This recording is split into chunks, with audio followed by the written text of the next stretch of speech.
non si può più andare avanti così, abbiamo stretto la cinghia e adesso è giusto che tutti quanti ci uniamo, perché siamo tutti assieme uniti per avere i nostri diritti essenziali rispettati e non violati. Qua non si tratta di una categoria, qua si tratta che sta saltando il sistema Italia.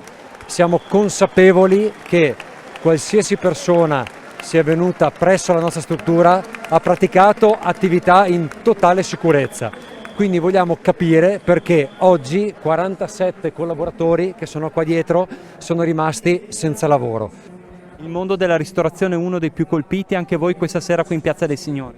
Anche noi veniamo dalla provincia di Venezia, però ci siamo aggregati ai colleghi di Treviso con molta passione. Abbiamo subito un primo taglio delle gambe durante il lockdown, stavamo cominciando a riprenderci, questa è la mazzata finale ragazzi, non so come andrà a finire, così ci fanno morire, questo è il messaggio che io voglio lanciare con le lacrime agli occhi. Sono imprenditore anch'io, insomma, sì. Lei è imprenditore di che settore? Del settore agricolo. Ecco, voi l'avete sentita questa crisi del Covid? Troppo, sì. Ancora io faccio parte del distretto di Conegliano Valdobbiadene, abbiamo un calo di vendite non indifferente e adesso pensavamo di recuperare, abbiamo recuperato un po' ad agosto, un po' a settembre, adesso c'è il precipizio, torniamo in giù. Via le norme anti-Covid. Penso che posso parlare a livello personale per quanto riguarda la nostra piscina, ma penso che 60.000 euro siano andati via tranquillamente. Abbiamo chiesto una maggiore attenzione da parte del governo perché siamo una categoria totalmente dimenticata. In questo momento si pensa giustamente ai ristoratori, ai bar, al teatro, allo spettacolo, però anche noi dobbiamo essere ascoltati perché il turismo rappresenta il 13% del prodotto interno lordo del PIL nazionale, per cui dobbiamo essere assolutamente ascoltati. Quelle che abbiamo visto in piazza questa sera sono partite IVA, imprenditori, famiglie, cittadini che hanno da sempre rispettato le regole. Qui quando noi chiediamo di indossare la mascherina, di investire nelle proprie attività per adeguarsi di DPCM, questi imprenditori lo fanno e oggi si trovano a dover pagare delle colpe che magari non sono nemmeno nostre.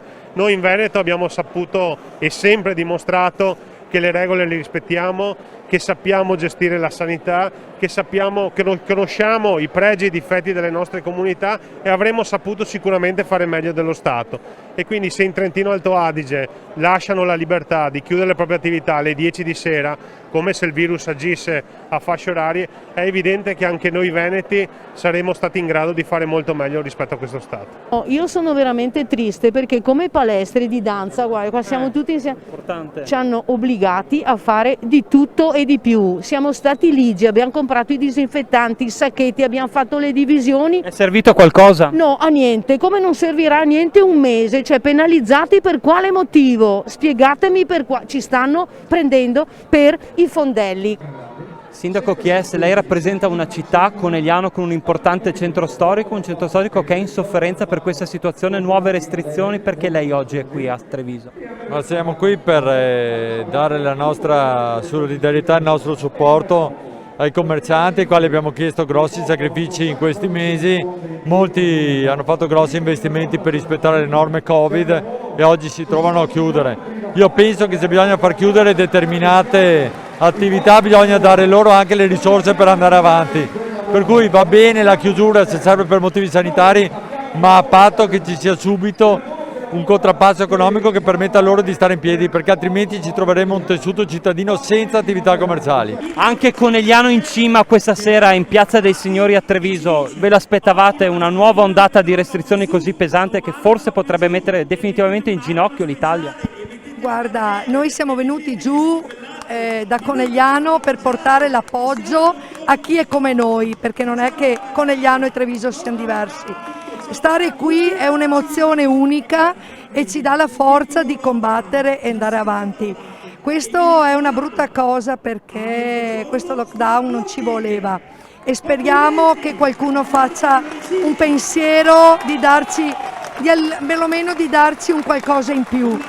Noi comunque come Regione Veneto abbiamo dimostrato soprattutto a livello sanitario di saper affrontare la questione, quindi È giusto che lo Stato inizi ad ascoltare le regioni, a chi amministra i territori e non decida così all'ultimo minuto, al sabato sera, come affrontare il Covid e come fermarlo. Per l'amor di Dio, anche le amministrazioni comunali stanno soffrendo perché ci assorbono l'intera nostra capacità operativa per governare e mettere i cittadini nelle migliori delle condizioni e questo rallenta tutto il resto del lavoro amministrativo. Non è giusto che si mettano di questi limiti senza preventivamente pensare a come far risarcire queste persone che vivono del loro lavoro. Quindi è chiaro, io ho partecipato anch'io questa sera a questo raduno, ma perché sono effettivamente vicino, come penso tutti i sindaci, ai loro cittadini che vengono castrati in questo modo. Credo che si è solo parlato,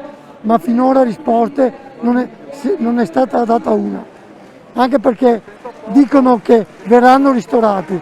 Speriamo che siano davvero fatti e non parole come sempre, perché credo che ancora oggi questi stanno aspettando ancora i soldi dell'altra volta.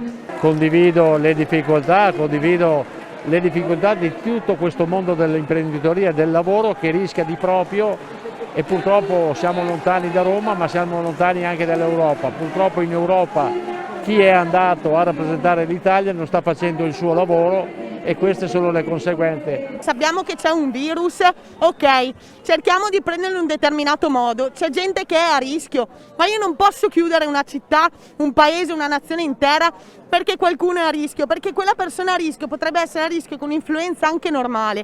Quindi c'è questo di virus, manteniamo le distanze, manteniamo le mascherine, ci igienizziamo le mani, ma non potete e non dovete mandare una nazione in perdita, perché non è giusto, perché io che ho 24 anni non so che cazzo fare del mio futuro ad oggi. Ti aspetti che il governo, chi ci governa, ti ascolti questo grido della piazza? Assolutamente no, secondo me no. Ho detto che nonostante siamo qua in tanti e tutti parlano, ma alla fine non si risolve niente come al solito. La cosa è domani mattina tutti i locali aperti, tutti i ristoranti aperti, tutti i bar aperti. Cosa fanno? Bloccano tutta la Treviso, danno la multa a tutti, ben venga, multa a tutti, nessuno la paga, ma tutti i locali aperti. Così si risolve i problemi, così si è contro la protesta, questa è una protesta. Comunque manifestazione perfetta, bellissima, Treviso composta, ma senza casini, nessuno ci ascolta. Buona serata ragazzi.